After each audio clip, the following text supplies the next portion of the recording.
Good morning again. Prajem vám dobré ráno. So I have this morning slot with us, Takže mám teraz ráno s vami prednášku ja. and I hope to cover a range of topics, Chcel by som sa dotknúť niekoľkých tém. which I'm hoping will complement that which is being covered by the other speakers. A dúfam, že sa nám to podarí tým, že nás tu je viacero My hovorcov. first two, maybe three presentations Prvé 2-3 prezentácie, ktoré budem are mať, going to deal with illustrations of the parable teaching methodology. budú sa týkať ilustrácie vyučovania v podobenstvách. Metodológie používania podobenstiev. We also want to look at the structure of our line Chceme sa pozrieť na štruktúru našej linie and identify various points for the line of the priests from the broader structure. a identifikovať rôzne vlastne body na linii kňazov z takej And we širšieho also want to pohľadu. look at the two midnight cry messages, A chceme sa pozrieť na dve volania polnočné that of volania. Samuel Snow Samuela Snowa and the midnight cry today, a dnešné. with the purposes of comparing and contrasting the two messages So zámerom porovnania a kontrastovania týchto dvoch. in order to make various points. Na to, aby sme mohli urobiť z toho určité závery. But as I said, we're going to begin with methodology, parable teaching. Začneme s metodológiou vyučovania podobenstiev. This has been a subject of focus for, I think, over a year now, Myslím, že týmto sa zaoberáme už asi 1 rok, well over a year. viac ako rok. So I'm assuming a certain amount of knowledge, Takže ja to beriem, že už určite máte o tom nejaké poznanie. but maybe much of what we'll cover, at least initially, will be familiar. Takže niečo z toho, čo budem hovoriť, už to vám bude známe. All right, so as we begin, I want to lay out a context. Ako začneme, chcel by som vlastne dať taký kontext. By laying out this familiar concept, Tým, že ukážeme ten známy koncept we have the history of Moses, dejiny Mojžiša. and we understand the history of Moses is the alpha. My rozumieme, že to sú dejiny alfa. The alpha of what? Alfa čoho? It's the alpha of ancient Israel, Alfa starovekého Izraela. the history of Moses is the beginning of ancient Israel, Mojžiš je vlastne začiatok toho starovekého Izraela.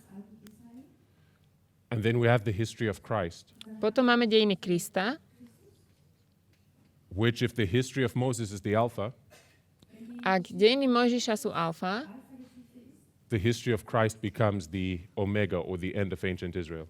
dejiny Krista sa stanú omegou toho starovekého Izraela. Then we come down to modern Israel, Potom prídeme k modernému Izraelu. and what do we see? A čo vidíme? We see the same thing as ancient Israel, Vidíme to isté ako v starovekom Izraeli. that in modern Israel there's an alpha and omega history V modernom Izraeli je alfa that a we can omega, identify. ktorú vieme identifikovať. The alpha of modern Israel is the Millerites, Alfa moderného Izraela sú Mileriti and the omega of ancient Israel is our line, the line of the 144,000. a omega starovekého Izraela je naša línia 144 000. So we Omega understand that moderného, God pardon. declares the end from the beginning. Takže my vidíme, že Pán Boh zobrazuje koniec pomocou In accordance začiatku. with this principle, we could look at the history of Moses A používajúc tento princíp, môžeme sa pozrieť na dejiny Mojžiša, as illustrating the history of Christ. ako ilustrujú dejiny Krista. And we could look at the history of the 144 of the history of the Millerites Môžeme sa pozrieť na dejiny Mileritov, as illustrating the history of the 144,000. ako ilustrujú dejiny 144 000. This is a basic concept I think we all understand. To je základný koncept, ktorému myslím všetci rozumieme. But as we look at the history of Christ, Keď sa pozrieme na dejiny Krista, we see that the history of Christ is an omega history. My vieme, že toto sú dejiny omega And the history of the 144,000 is also an omega history. a takisto aj dejiny 144 000.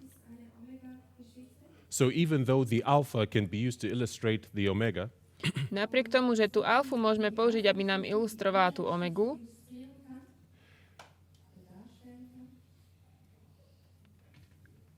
there are ways in which the history of Christ je spôsob, ktorým vlastne dejiny Krista more clearly represents the history of the 144,000 jasnejšie reprezentujú dejiny 144 000.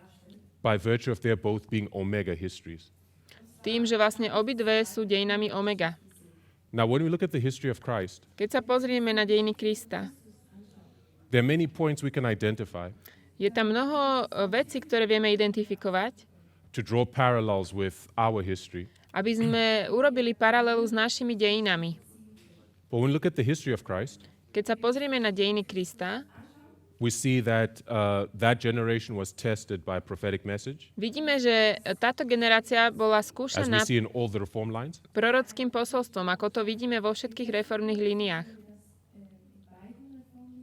But a central issue in the history of Christ Ale taká hlavná téma v dejinách Krista, that is identified at length by inspiration ktorá je identifikovaná inšpiráciou, is that of methodology. je metodológia. Christ's message was communicated through a specific methodology. Kristus prinášal to svoje posolstvo určitým svojím spôsobom alebo metodológiou. Špeciálnou. And this was through parables. A bolo to skrze podobenstva.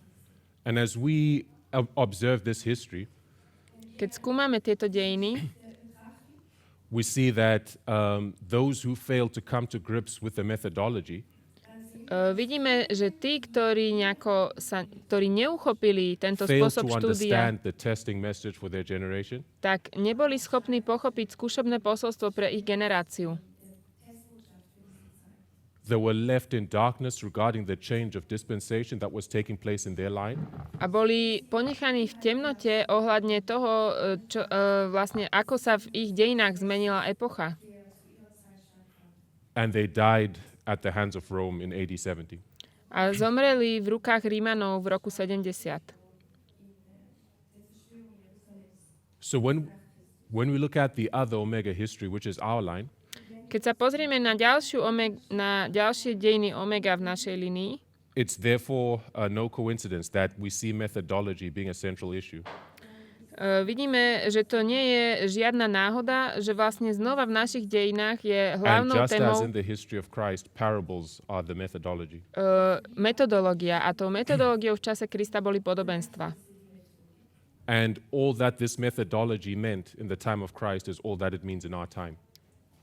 Tak, ako bola dôležitá táto metodológia alebo spôsob štúdia v čase Krista, tak je aj v našom čase. Right? There are changes of dispensation that take place within our line. V našich dejinách alebo v našej línii sa tiež deje zmena And in epochy. order to understand these developments in the divine economy, A my musíme tomuto vývoju in the rozumieť. economy of heaven, To je in order vlastne to understand these developments in the economy of heaven, na to, aby sme rozumeli tomuto vývoju v tom, ako keby v tej nebeskej sfére alebo v ekonomike nebeskej. we need to understand the messages and their methodology. Musíme rozumieť tým posolstvám a spôsobu štúdia. So this is just a context-setting piece, Toto je len kontext, identifying the importance of parables for us in our line ktorý nám ukazuje, ako dôležité sú podobenstva v našej línii. by virtue of us being an omega history, Pretože my sme dejinami Omega. as the line of Christ is an omega history. Tak ako aj línia Krista sú dejiny Omega. So when we look at parables, Keď sa pozrieme na podobenstva, the approach I want to take ten prístup, ktorý chcem k tomu is to look zobrať, at them from the perspective of Daniel 11 verses 40 to 45. je pozrieť sa na to z perspektívy Daniela 11, 40 až 45. Right? We want to illustrate how the parameters of the methodology work. Chceli by sme ilustrovať, ako vlastne fungujú tie parametre metodológie. And my hope is that as we do that, Moja nádej je, že keď to budeme robiť in your own studies personally, vo vašom vlastnom štúdiu osobnom, you'll have a clearer picture of the type of things you should be looking for. budete mať jasný obraz toho, na čo vlastne sa máte pozerať, alebo čo máte hľadať. And what the application of the methodology looks like. A ako vyzerá tá aplikácia toho spôsobu štúdia alebo But I'm metodológie. choosing to look at Daniel 11 verses 40 to 45 specifically. Chcem sa zvlášť pozrieť na Daniela 11, 40 až 45, Because these are verses I believe we should all be familiar with at this point. pretože toto sú verše, s ktorými ja verím, že by sme už mali byť oboznámení. And by applying the methodology to verses that we're already familiar with, A tým, že budeme aplikovať metodológiu na verše, ktoré už poznáme, I think that allows us to really see the strength of this methodology. myslím, že nám to pomôže uvidieť, akú silu tento spôsob Its štúdia strength, má. which is to generate information Je to sila, ktorá produkuje mnoho informácií, that cannot be obtained through a surface reading of the text. ktoré sa nedajú získať z takého povrchného čítania textu. Okay, so we're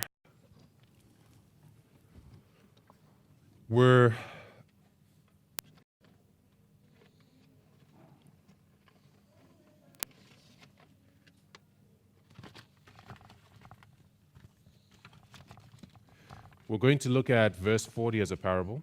Pozrime sa na verš 40 na podobenstvo. Verse 41 is a parable. 41 ako podobenstvo Verse 42 is a parable. a 42. I'll say verse 42 to 43. Aj 43. And then we're going to compare and contrast verses 40 and 41.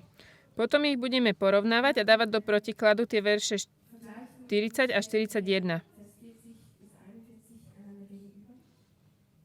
We're going to compare and contrast 41 with 42. A 41 a 42. And then we're going to look at this entire history from verses 40 to 42 as a parable. A potom sa na celé tieto dejiny pozrieme ako na podobenstvo.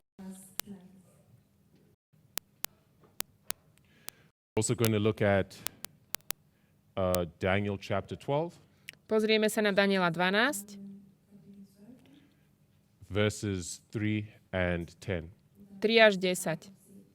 and identify parables in there. A identifikujeme tam podobenstvo tiež.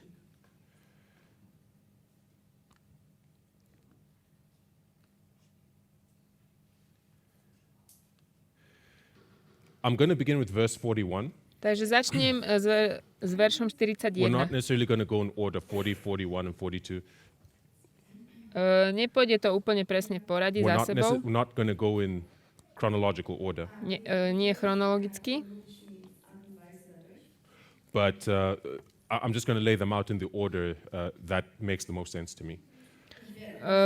Ale ja mi ich dám do takého poradia, ktorý mne najviac dáva But zmysel. before we delve into that, Predtým, ako s týmto začneme, I just want to make a few points from the definition of a parable that Chcem- we derive from Strong's Concordance and Thayer's. chcem vlastne sa pozrieť na niekoľko bodov, ktoré sú ako definíciou podobenstva, ktoré máme zo Strongovej konkordancie a slovníka. Specifically from Thayer's. Aj od nejaký druhý slovník menuje, ktorý nepoznám, nejaký Thayer's, neviem. Right, when you look at a parable in Thayer's, it derives from G3850. Keď sa pozrieme na slovo podobenstvo, je to z toho, má to číslo G3850. V tomto slovníku ten Thayer's, alebo Thayer's, neviem. And if we illustrate the definition pictorially, A keď ilustrujeme si vlastne tak nejak obrazotvorne tú definíciu, it tells us that a parable hovorí nám to, is the placing of one thing by the side of another. Že podobenstvo je umiestnenie jednej veci vedľa druhej. So you have two objects placed side by side. Takže máme vlastne dva objekty, ktoré dáme jedno vedľa And druhého. this is done for the purpose A to sa deje s takým zámerom, of comparing and contrasting. aby sme ich mohli porovnať a dať do protikladu. As we compare and contrast these two objects, Keď ich porovnáme a dáme do protikladu,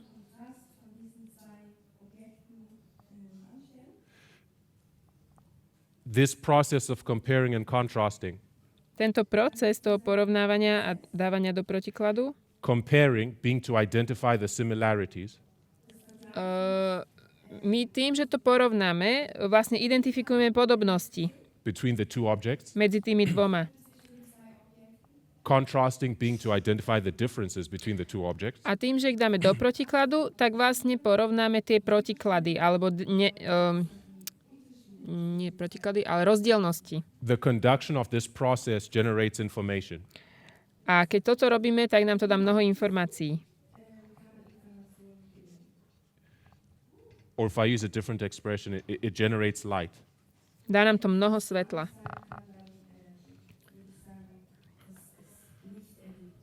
But when we go back to Thayer's Zase ideme k tomu slovníku Thayer's Thayer's, definition of the word parable, k jeho definícii podobenstva. it speaks to the type of information that is generated through this process. To hovorí o type informácií, ktorý vlastne vidíme z tohto procesu. It describes a parable as a narrative Popisuje nám to podobenstvo ako narratív, by which either the duties of men or the things of God are illustrated.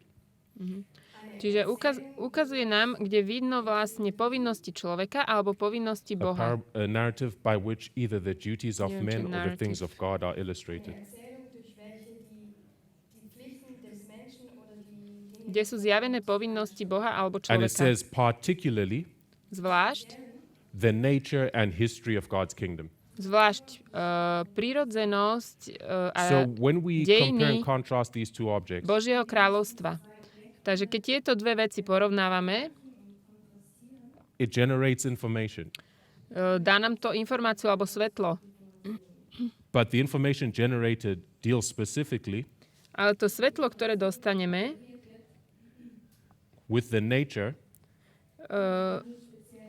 je to zvlášť o and the history of prírodzenosti, God's kingdom. prírodzenosti a dejinách Božieho kráľovstva. By nature, another word for nature, Iný spôsob pre povedanie slova prírodzenosti alebo prírody, is characteristics. to sú vlastne vlastnosti. Through this methodology, Skrze túto metodológiu, running scriptural symbols and narratives through this process of comparison and contrast, tým, že biblické symboly ako keby prevedieme cez tento proces, že ich dáme do porovnania a do protikladu,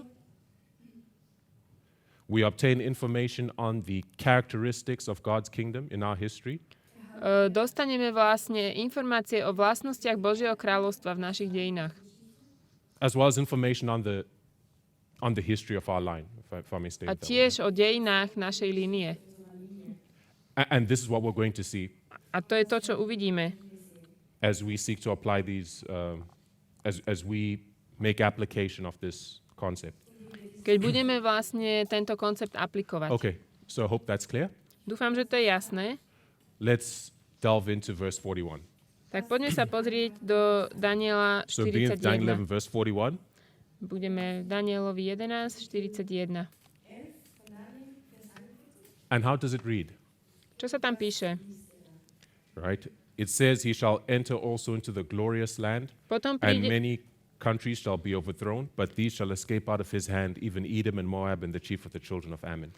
Potom príde do krásnej zeme a mnohé zeme klesnú, ale títo uniknú z jeho ruky, Edom a Moab a prvotina synov Amonových.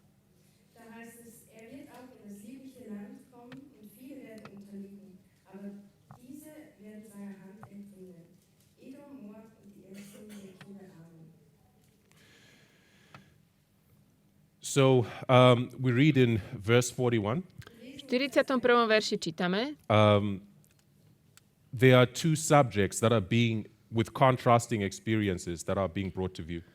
sú to ako keby dve skúsenosti, ktoré sú také protikladné. So as we examine the text, Keď vlastne skúmame ten text and just in our reading of it, a z nášho čítania, keď len tak si to prejdeme, we see two objects being brought in close proximity vidíme, že sú tu dva predmety, ktoré sú and dané two do different blízkosti. experiences being connected with those two objects. Sú dané do blízkosti a každý z nich má inú skúsenosť. And parables being the comparing and contrasting of two objects, Podobenstva vlastne tým, že nám prinesú dva predmety a dajú ich do protikladu a porovnania. just the very reading of the verse tells you that what you're dealing with there is a parable. Čiže už len keď čítame ten samotný verš, vidíme, že to je podobenstvo. So the question is, what are the two objects that are to be compared and contrasted? Takže otázka je, aké sú tie dva objekty, ktoré sa majú porovnať a dať do protikladu. We'll just lay out a table.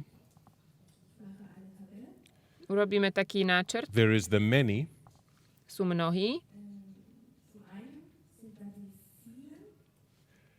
and there is Edom, Moab, and Ammon. a potom je tam Edom, Moab a Amon. So these are two objects that are brought to view in the verse. Toto sú tie dva predmety, o ktorých sa hovorí v tom verši. When we look at Edom, Moab, and Ammon, Keď sa pozrieme na Edom, Moab a Amon, examining their characteristics skúmajúc ich vlastnosti and also relying on background information, what we already know about the verse, a tiež sa vlastne už vieme o tých veršoch niečo z what do we predchádzajúcich understand veršov. about who they are? O čom rozumieme, že kým sú oni, Edom, Moab a Amon? They're God's people. Je to Boží ľud, They're close relatives of God's people, blízky príbuzný Božieho ľudu. right? And what does this tell us about the many? Čo nám to hovorí o tých mnohých?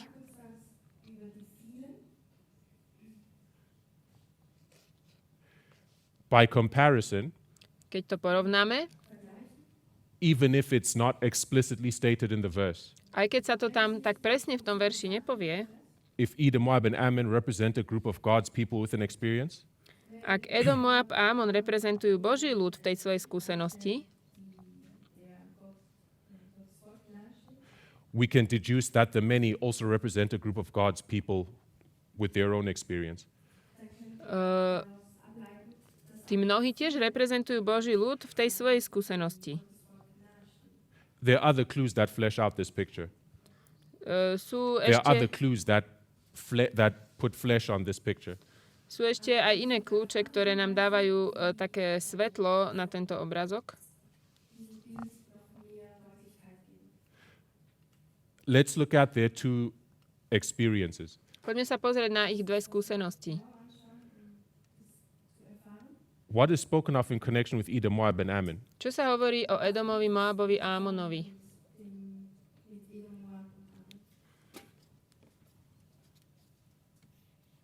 It says that they escape. To hovorí, že oni uniknú.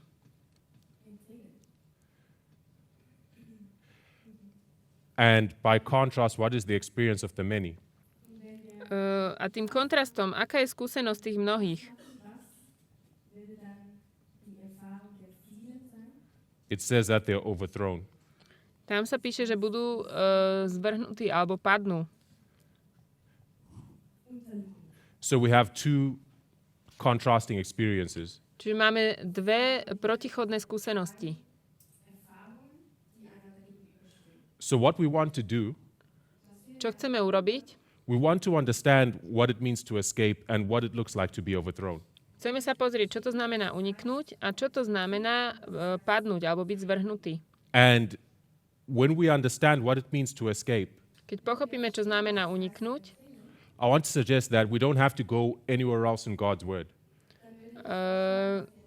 nemusíme už nikde inde hľadať v Božom slove, to understand what it means to be overthrown. aby sme pochopili, čo to znamená klesnúť alebo byť The zvrhnutý. meaning of what it means to be overthrown To vysvetlenie toho, čo to znamená can be klesnúť, understood simply by contrasting overthrown with escape. môžeme pochopiť len tým, že to dáme vlastne do protikladu s tým, čo to znamená uniknúť.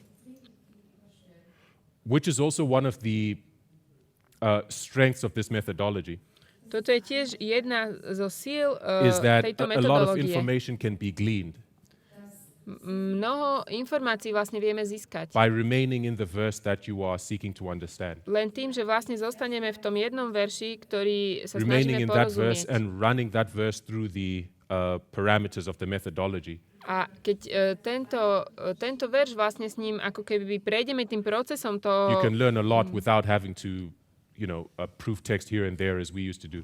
tej metodológie, môžeme sa veľmi veľa naučiť aj bez toho, aby sme vlastne dokazovali textom tu a tam, tak jak sme to zvykli robiť predtým. So what does it mean to escape and what does it mean to be overthrown? Čo to znamená uniknúť a čo to znamená byť zvrhnutý? Okay. As we look at that word escape in your Strong's Concordance, Keď sa pozrieme na slovo uniknúť v Strongovej konkordancii,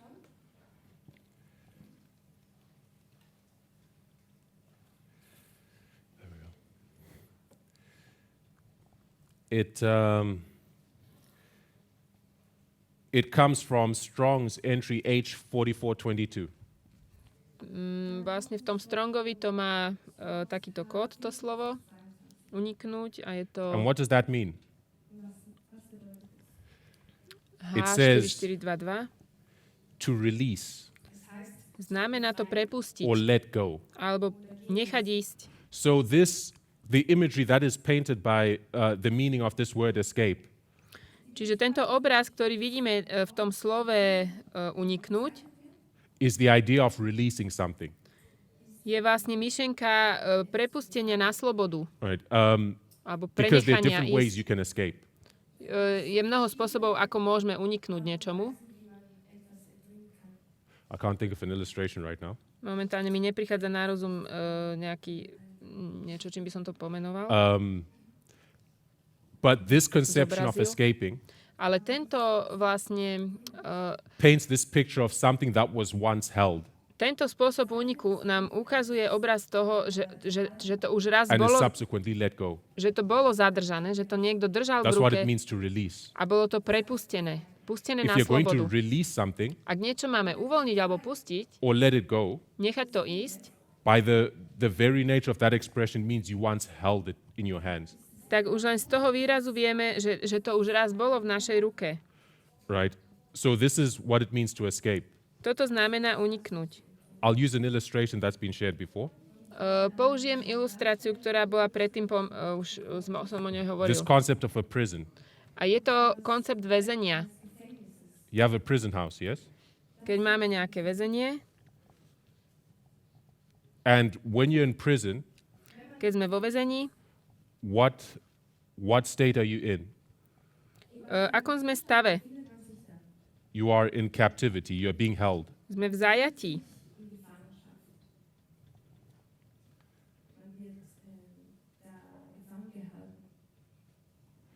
So Edom, Moab, and Ammon are people who are being held. They're in a state of captivity. Edom, Moab a Amon sú vlastne držaní v stave zajatia And they're subsequently released. a následne sú prepustení.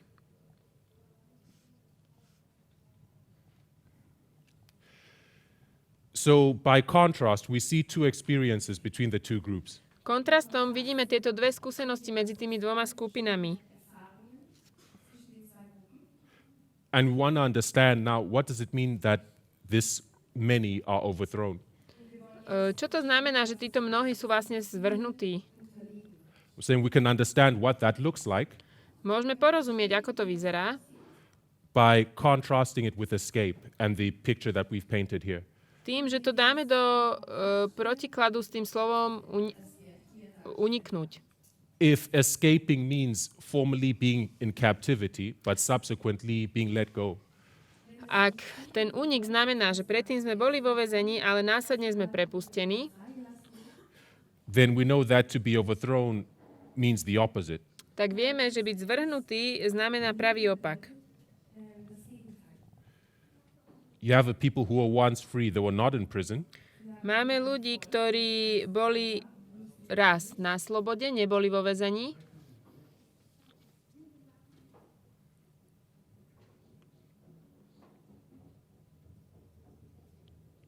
And what's happening to them? A čo sa im stalo?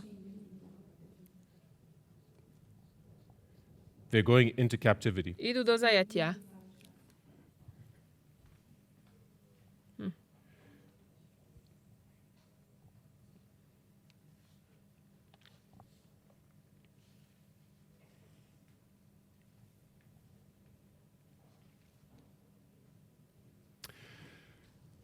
So we can flesh out our understanding of this verse in different ways.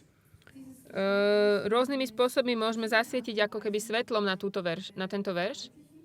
We know that Edom, Moab, and Ammon are in captivity to Babylon. Vieme, že Edom, Moab a Amon sú v zajati Babylona. Or we could say the world. Alebo vo svete. They're in captivity to Babylon. V babylonskom zajati. And they subsequently escape. A následne uniknú. How does being in captivity to Babylon look like? To, že je niekto v zajati Babylona, ako to vyzerá?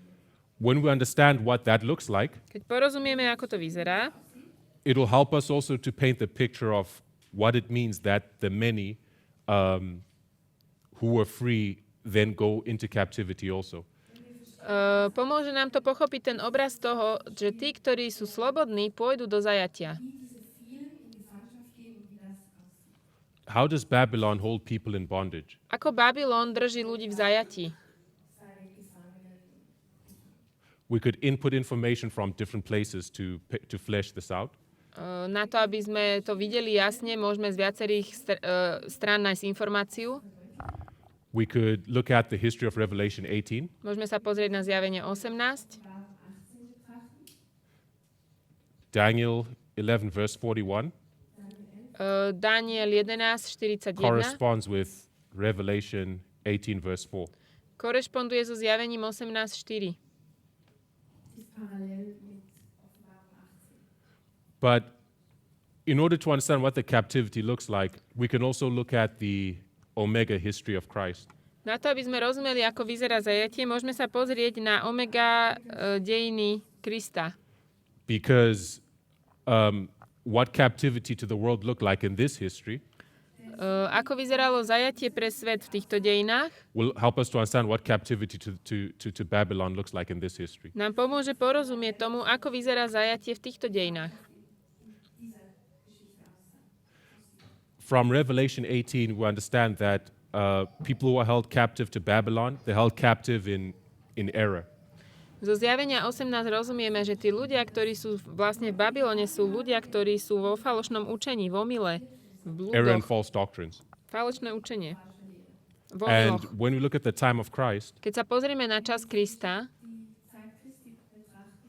we see that Christ came to his people and they were in a state of bondage or captivity. They were in darkness. vidíme, že Kristus prišiel k svojmu ľudu, ktorý bol vlastne v stave zajatia a We could also characterize that darkness as being error and false doctrines. v temnote. A my vieme, že táto temnota je charakterizovaná práve falošným učením a neporozumením. But from this history, we derive a specific issue Ale v týchto dejinách stade vyťahneme určité špecifický bod, that Christ rebuked them for, or rather lamented.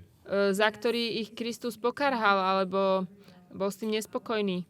And it was the fact that the Jews were in darkness, A bol to fakt, že Židia boli v temnote, but specifically that they didn't know the time of their visitation. ale oni neporozumeli čas svojho navštívenia. The Jews were in captivity to the world in the time of Christ.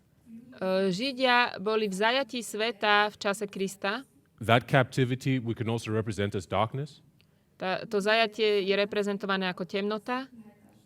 And that darkness is specifically characterized as not understanding the concept of time. A špecificky vlastne táto temnota bola charakterizovaná tým, že nerozumeli času, v ktorom žijú.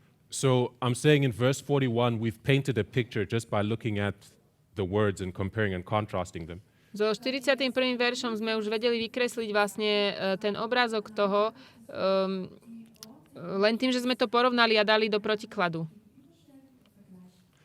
By simply remaining in the verse. Len tým, že sme zostali v tom jednom verši.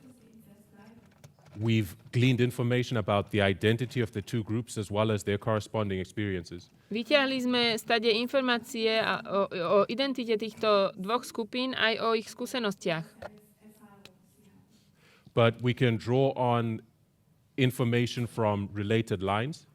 Môžeme si brať aj informácie z tých súvisiacich línií, to further flesh out this picture. Aby sme získali ešte viac svetla.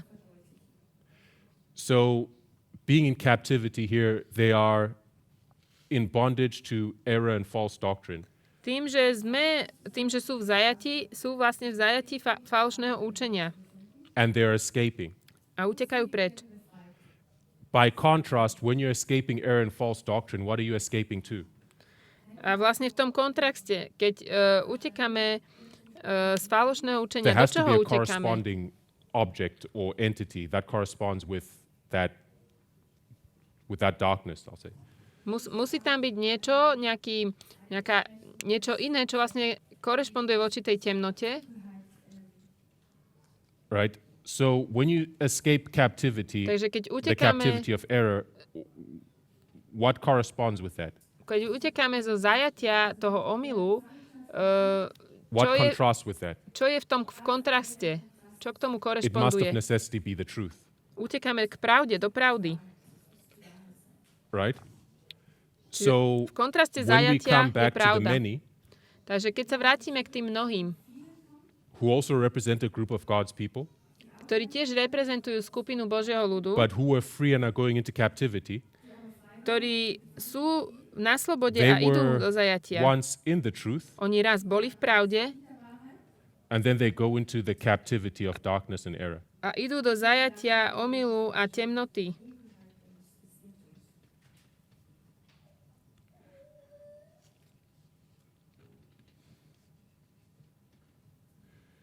But from the omega history of Christ, z omega dejín Krista, we also obtain this issue of time as characterizing the darkness. Vidíme vlastne túto tému týkajúcu sa času. From the omega history of Christ, že z omega dejín Krista, we identify this element of time as not understanding the time as a characteristic of the darkness. Vidíme, že charakteristika tej temnoty je to, že oni nerozumeli času, nepoznali čas svojho navštívenia. Right? Does that make sense? Dáva to zmysel? Are we following? Nasledujete mi? It makes sense to me. Mne to tak dáva zmysel. It's simple enough to me. Je to pre mňa jednoduché. So, again, we're spending a lot of time in the verse. Strávili sme veľa času v tom verši. Only having gone to this history to develop this concept that we're looking at. Len na to, aby sme vlastne sa pozreli na ten koncept, na ktorý sa teraz pozeráme. But I think already a picture is being painted here. Ale ten obraz sa nám už vykresluje. Of the identity of this group, the many. Identity tejto skupiny, že kto sú tí mnohí. Which is more focused. Dáva nám to také väčšie zameranie, fokus, alebo ten taký... Than the understanding that you generally have from a basic understanding of the verse. Je to také zúženie, alebo také lepšie porozumenie toho, ako by sme ináč len tak dostali z čítania toho verša. What is the basic understanding of Daniel 11 verse 41 tell us? Čo je to základné porozumenie Daniela 11:41? Čo nám dáva? Čo that nám the many who are overthrown are Seventh-day Adventists. Že mnohí tí zvrhnutí sú vlastne adventisti 7. dňa. And that Edom, Moab and Ammon are the Gentiles, the 11th hour workers. A Edom, Moab a Amon sú pohania, pracovníci 11. hodiny. But when we clarify what this captivity looks like in this history, Ale keď si ujasníme, ako vlastne vyzerá to zajatie v týchto dejinách, and its relation to the subject of time, a týka sa to témy času, a picture is painted nám to vlastne vykresluje obraz, that drives us to the conclusion that it's not just Seventh-day Adventists who are being overthrown in verse 41. ktorý nám hovorí, že to nie sú len adventisti, ktorí sú zvrhnutí vo verši 41. Before I expand on that, Predtým, ako o tom poviem viac, I just want to add one more layer to this parable. chcem ešte pridať jednu vrstvu k tomuto podobenstvu.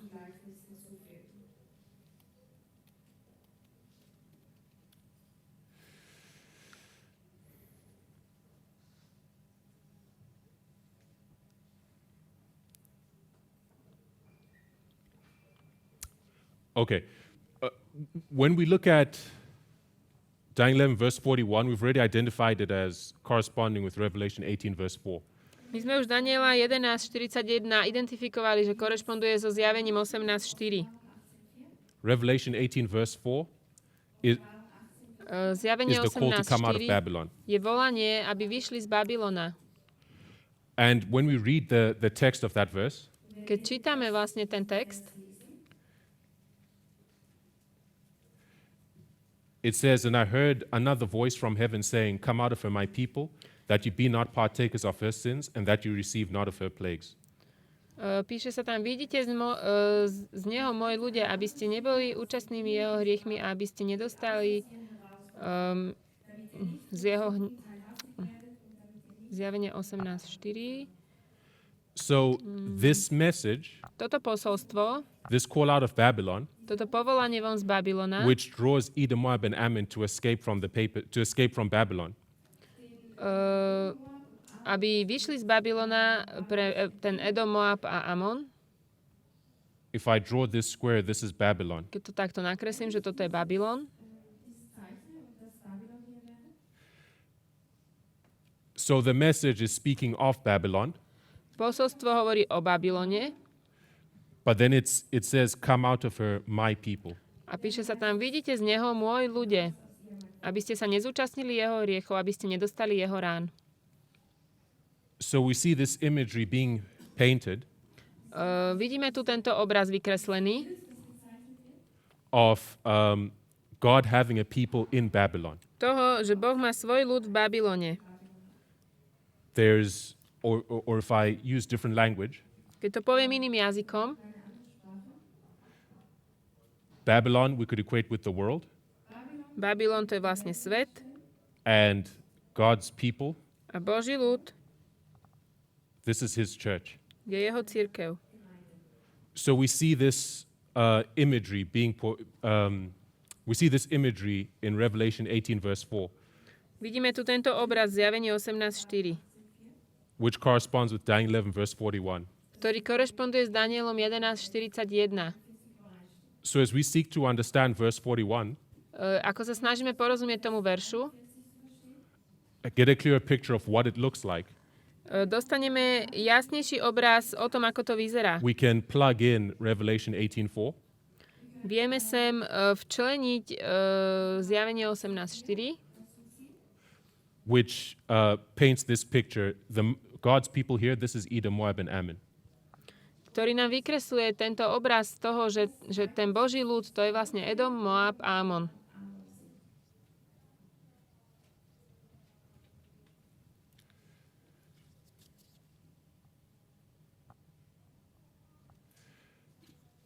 So the message of Revelation 18 is directed to God's people in Babylon. Zjavenie 18.4 je nasmerované Božiemu ľudu v Babylone. Or God's church in the world. Alebo Božej cirkvi vo svete. This is what the experience of Edom, Moab, and Ammon looks like. Toto je ich skúsenosť.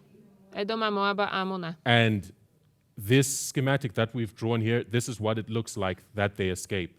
Táto schéma, ktorú sme tu nakreslili, takto to vyzerá, keď oni vlastne unikajú. So again, the information is not plainly stated in the text. Táto informácia nám není takto jasne povedaná v tom verši. But that's the strength of this methodology, Ale toto je sila práve tohto spôsobu štúdia, is that it's able to generate information že nám to produkuje informácie a svetlo, which we otherwise wouldn't get from a reading of the text. ktoré by sme inak nedostali len z takého čítania textu. Obyčajného. And this information, it's things that we need to understand in order to rightly navigate through our history. A toto sú veci, ktorým musíme rozumieť na to, aby sme vedeli správne sa navigovať v rámci našich dejín. But if this is what Edom, Moab, and Ammon escaping looks like, Ale ak takto vyzerá ten únik Edoma, Moaba a Amona, then by comparison, we must see a corresponding development for the many. tak potom tým porovnaním musíme vlastne vidieť to, čo sa deje s tými mnohými. The many, we understand, are Adventists, Mnohí rozumieme im ako adventistom and within Adventism, there's a group that is represented as my people. v rámci adventizmu je skupina, ktorá je reprezentovaná ako Boží ľud.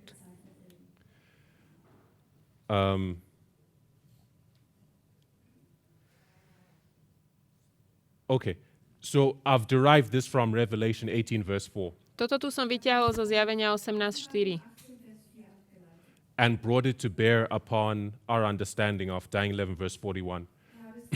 a priniesol som to na porozumenie Daniela 11.41. But before I expand on this imagery in the experience of the many, Predtým, ako to ešte rozšírim na porozumenie alebo na obraz toho I just tej want to speak skúsenosti, to a few other places where we see this model being presented to us in God's Word. skúsenosti tých mnohých. Chcem sa ešte pozrieť na iné miesto v Biblii, kde vlastne nám to popisuje skúsenosti týchto dvoch skupín.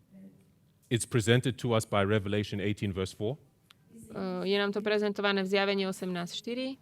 I want to remain in the same book of Daniel. Chcem zostať v knihe Daniel. If we go to chapter 2, Ak pôjdeme do 2. kapitoly, what do we see in chapter 2? čo vidíme v 2. kapitole? We see a mountain, Je tam vrch and an image. a socha.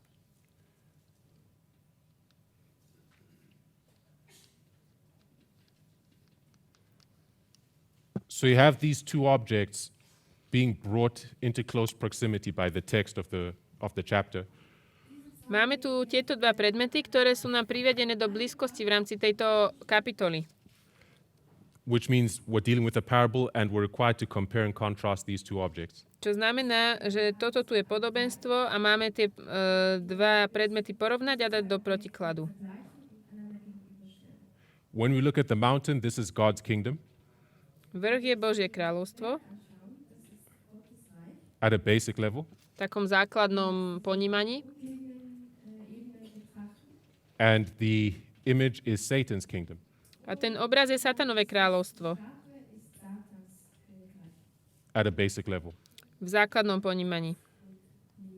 But as we look at the mountain, Keď sa pozrieme na ten vrch, we see two groups. vidíme dve skupiny. We see the mountain and the stone that is cut out of the mountain. Vidíme vrch a vidíme potom kameň, ktorý je vyťatý z toho vrchu.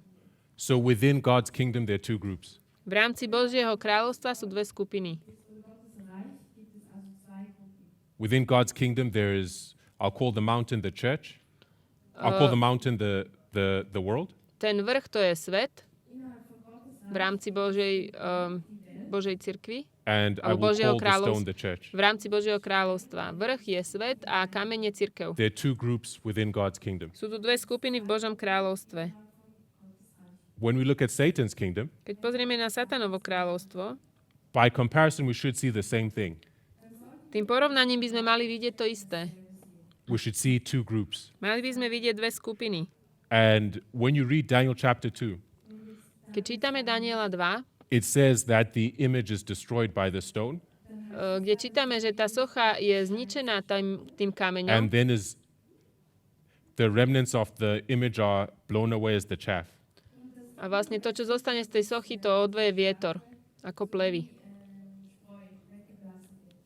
But with parables, we understand that natural things illustrate the spiritual.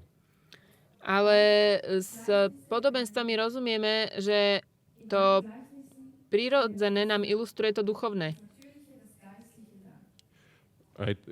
That's in the definition of a parable. It's a natural thing used to illustrate spiritual truth. To je v definícii podobenstva, že to prirodzená pravda nám ilustruje tú duchovnú.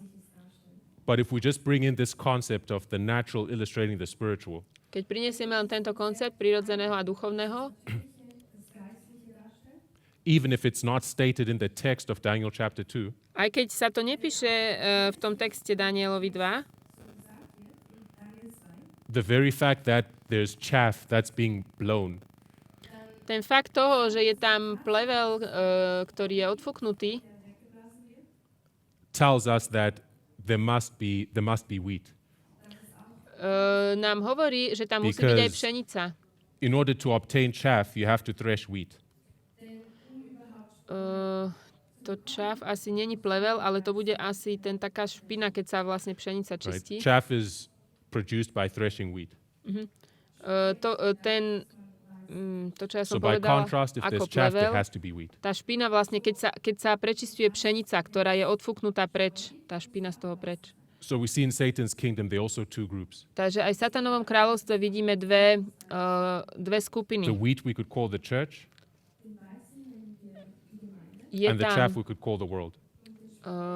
je tam pšenica a Right. je tam So, potom tá In the špina. basic understanding of Daniel 11, verse 41, V základnom porozumení Daniela 11.41 it brings to view two groups of God's people with corresponding experiences, prináša nám to with contrasting experiences. do pohľadu dve skúsenosti Božieho ľudu, vlastne rozdielne skúsenosti.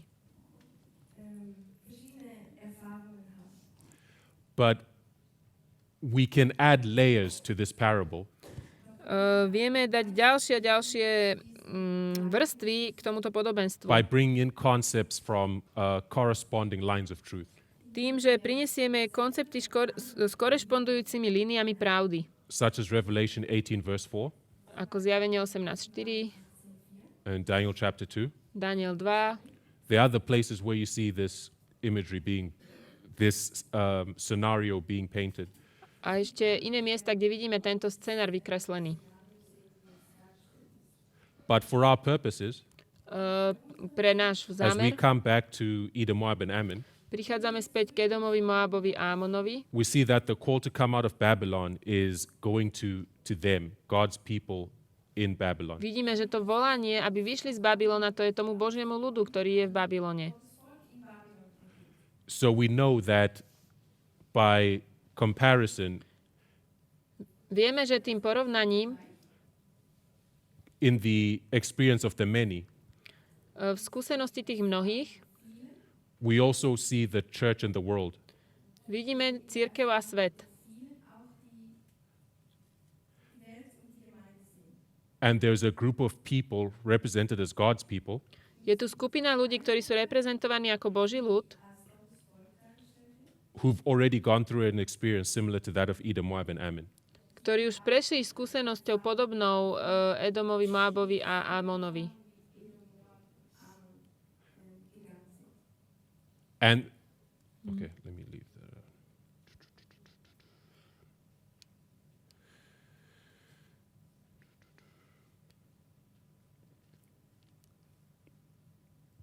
Okay. Okay, I'll move on. I'll make one more point. Ešte sa dotknem jedného bodu.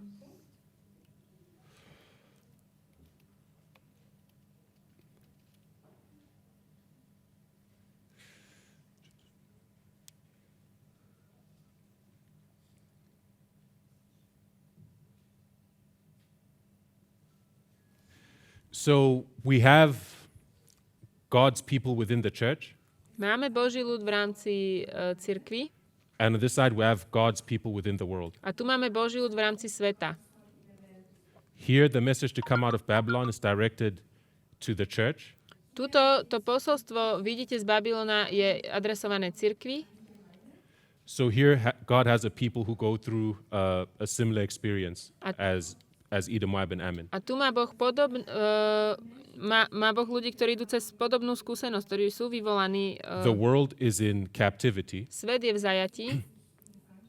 Edom, Moab, and Ammon were in captivity but are made free. Edom, Moab a Ammon boli v zajatí, ale sú oslobodení. The Adventist church is in captivity. Adventná cirkev je v zajatí. God's people in the Adventist church were in captivity but are made free. Boží ľud v zajatí, teda Boží ľud v cirkvi bol v zajatí, ale sú oslobodení. Right. Now, I said I'd come back to this concept of being overthrown. Povedal som, že sa ešte vrátim k tomuto konceptu, že čo to znamená byť zvrhnutý alebo klesnúť. I wanted to make a smoother transition to it, but that's okay. Chcel som trošku to urobiť také hladšie. When we look at what it means to be overthrown, Keď sa pozrieme na to, čo to znamená klesnúť, we show that by definition, ukázali sme, že definíciou it's by contrast with escape, rather. Je to v kontraste s tým únikom. Being overthrown means to have been free, but then to go into captivity. Byť zvrhnutý znamená, že sme na slobode a potom vôjdeme do zajatia. When we look at Babylon, Keď pozrieme na Babylon, Babylon was never free. Babylon nikdy nebol na slobode. Babylon is captivity. On sám je zajatie. Then Edom, Moab, and Ammon were in captivity and become free. Edom, Moab a Ammon boli v zajatí a stali sa slobodnými. The Adventist church, by comparison, is in captivity. Keď to dáme do porovnania, adventná cirkev je v zajatí. And there's a group of people who escape from that captivity. A je tam skupina, ktorá vlastne unikla z toho zajatia. So in order to be overthrown, Na to, aby klesli alebo boli zvrhnutí. Defining being overthrown as being free and going into captivity. Čo znamená, že boli na slobode a vošli do zajatia. Based on the model that we've laid out, Na základe modela, ktorý sme ukázali, those who are overthrown cannot be referring to the Adventist church. tí, ktorí vlastne sú zvrhnutí, to nemôže hovoriť o adventnej cirkvi. Because they're already in captivity. Oni už sú v zajatí. In the same way, Babylon is already in captivity. Rovnako ako aj Babylon. In order to be overthrown, you have to be free. Na to, aby sme klesli, musíme byť na slobode. So those who are overthrown, the many who are overthrown, Tí mnohí, ktorí klesli, if you're following that line of logic, ak rozumiete tej logike, is a people who are once in the truth. sú tí, ktorí už raz boli v pravde They escaped captivity. a unikli zajatiu, They escaped Laodicea. unikli Laodicei. We could also plug in this concept of time. They understand time. Rozumejú času. And then they are going into captivity. They're going into darkness. A potom idú do zajatia, idú do temnoty. So the many who are overthrown, Mnohí, ktorí klesnú alebo sú at a zvrhnutí, basic level, we say they're Adventists. na takom základnom porozumení môžeme povedať, že sú to adventisti. But as we interrogate this verse through the principle of compare and contrast, Ale keď tento verš vlastne ako keby prevedieme cez tento princíp porovnania a dania do protikladu and adding layers to this model, such as Revelation 18 and Daniel chapter 2, a k tomu modelu pridáme ďalšie vrstvy ako Daniel 2, zjavenie 18.4, we see that the many who are overthrown is speaking more specifically about a group of people who once understood this message. Tí, ktorí klesnú a sú zvrhnutí, hovorí špecificky o ľuďoch, ktorí raz poznali a prijali toto posolstvo. They were free in the truth, Boli slobodní v pravde, but they come to the Sunday law and switch camps. ale pri nedeľnom zákone zmenia tábory. right? And this you will not obtain from just a surface reading of the text. A tomuto neprídeme len povrchným čítaním toho textu. Okay, so that's Daniel 11, verse 41, as far as I want to take it.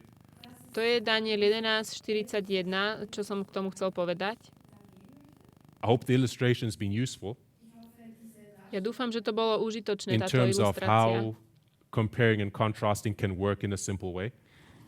V tom, že ako to porovnanie a danie do protikladu môže fungovať jednoduchým spôsobom. And also, once we've compared and contrasted, how to add layers of concepts to further develop our parable. A tiež, keď vlastne porovnáme a dáme do protikladu, že ako môžeme vyvinúť ten koncept tých našich podobenstiev.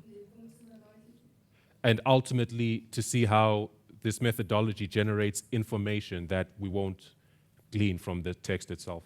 A tiež vlastne vidieť, ako toto generuje informácie, ktoré by sme len tak neuvideli. So in our next study, we'll look at Daniel chapter 12, verses 3 and 10. Na ďalšie štúdium sa pozrieme na Daniela 12, 3 a 10.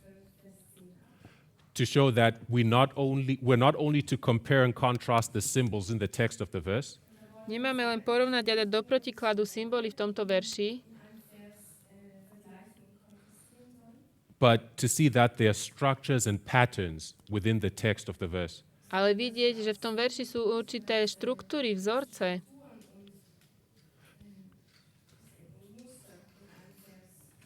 And by identifying these structures and patterns, A tým, že identifikujeme tieto štruktúry a vzorce, or rather these structures and patterns are parables in and of themselves. uvidíme, že oni sami sú podobenstvami, tie vzorce, Which will teach us things that we wouldn't otherwise see. ktoré nás naučia veci, ktoré by sme inak nevideli.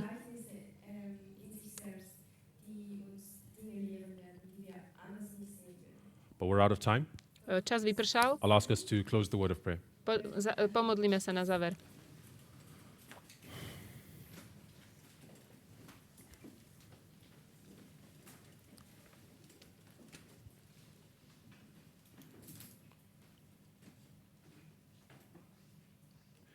Father in heaven, we thank you for your word. Drahý nebeský Otče, ďakujeme ti za tvoje We slovo. thank you for the beauty and simplicity Ďakujeme ti za krásu a jednoduchosť of the parable teaching methodology. vyučovania podobenstiev. It's simple enough that even children can understand, Je to tak jednoduché, že deti tomu môžu rozumieť. but Lord, can be complex enough to tax even the strongest minds. Ale zároveň tak komplexné, že aj tie najsilnejšie mysle sú tým dojaté. We thank you, Lord, that it is within the reach of every soul in this room. Ďakujeme ti, Pane, že ty sa dotýkaš každej duše v tejto miestnosti. And Lord, that we ask that you'll all give us all proficiency Prosíme ťa, aby si nás v tomto zdokonalil. and wisdom in how to handle your word. V tom, ako We ask that zaobchádza s these tvojim morning slovom. classes may be a blessing, Prosíme ťa, aby toto všetko bolo požehnaním, but also that all the classes throughout the course of the camp and the day may be a blessing also. ale aby aj všetky ostatné tie študijné hodiny boli požehnaním. Lord, we thank you for breakfast, the breakfast that we're about to partake of. Ďakujeme ti za raňajky, ktoré budeme požívať. Please bless it in the hands that have prepared it. A požehnaj aj tým, ktorých pripravovali. For we ask it in Jesus' name. Prosíme ťa za to v mene Ježiša. Amen.